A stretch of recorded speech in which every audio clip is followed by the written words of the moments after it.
చేస్తుంటే మా సోదరుడు మాజీ ఎమ్మెల్యే పరిగి ఆయన కూడా శాంతియుతంగా నిరసన వ్యక్తం చేయాలా. నిరసన చేసేటటువంటి హక్కు ప్రతి ఒక్కరికి ఉంటుంది. ప్రజల హక్కులకు భంగం కలిగించకుండా చేయాలనేటటువంటి ఉద్దేశంతో ఆయన కూడా అంటే పొద్దున్నే అక్కడి నుంచి అరెస్టు చేసి తీసుకురాని ఈరోజు మన్నెగూడ పోలీస్ స్టేషన్లో పెట్టడం జరిగింది.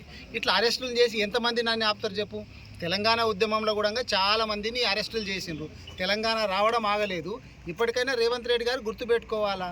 ఎందుకంటే ఇందాక సోదరుడు చెప్పినట్టు కేసీఆర్ గారు ఆనవాళ్ళు చెరిపేస్తా అనేటటువంటి నీ కళ ఏదైతే ఉందో అది కలగానే మిగిలిపోతుంది.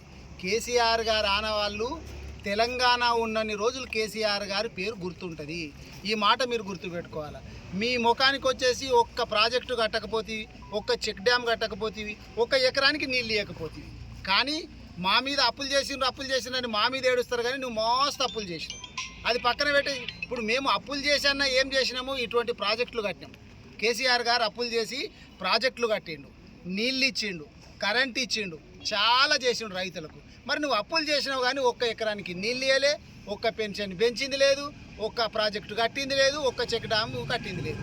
మరి ఇప్పుడు ఏం చేయాలా?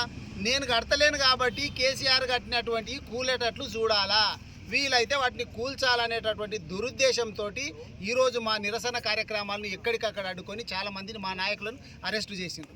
దాంట్లో భాగంగా మా మహేష్ రెడ్డి గారిని తీసుకొచ్చి ఈ మన్నెగూడ పోలీస్ స్టేషన్లో పెట్టిండ్రు. మీరు ఎన్ని అరెస్టులు చేసినా, ఎంతమందిని అరెస్టులు చేసినా మా నిరసన మేము వ్యక్తం చేస్తాము. ఆ హక్కు మాకుంది. రేవంత్ రెడ్డి గారు గుర్తుపెట్టుకోవాల్సింది ఏంటంటే, మీరు ఎంత అరెస్టు చేస్తే మేము అంతా ఇంకా ఉవ్వెత్తున మీదికి లేస్తాము. మీరు ఎన్ని అక్రమ కేసులు పెట్టినా, ఎంతమందిని నిర్బంధించినా ప్రజా పోరాటం ఆగదు. మేము బీఆర్ఎస్ పార్టీ ప్రధాన ప్రతిపక్షంగా ప్రజల పక్షాన నిలుస్తాం. రాహుల్ గాంధీ ముఖ్యమంత్రి అసలు మరి దీన్ని ఏమనాలనో అర్థం కావట్లేదు. ఇప్పుడు వాళ్ళ పార్టీ అధినేత అగ్రనాయకుడు రాహుల్ గాంధీ ఏమంటుండంటే, ఇగో ఈ సిబిఐ కావచ్చు, ఈడీ కావచ్చు, ఐటీ ఇవన్నీ కూడా అపోజిషన్ ఎలిమినేషన్ సెల్ అంటుండు. అంటే ప్రతిపక్షాలను నిర్మూలనించనీకే పెట్టినటువంటిది బీజేపీ వాళ్ళు పెట్టిండ్రు, మోడీ గారు పెట్టిండ్రు అని చెప్పి ఆయన అంటుంటే, రేవంత్ రెడ్డి గారు నిన్నగాక మొన్న సురవరం గారి సభ లోపల పోయి, సంస్మరణ సభ లోపల పోయి ఆడ కూడా చెప్పిండు, సిబిఐ అనేటటువంటిది మోడీ గారి జేబు సంస్థ అని. మరి అదే జేబు సంస్థకు నీవు ఈరోజు అప్పగిస్తున్నావు అంటే దీని అర్థం ఏంది? నువ్వు, మోడీ గారు, చంద్రబాబు నాయుడు గారు ముగ్గురు కలిసి ఆడుతున్నటువంటి డ్రామా.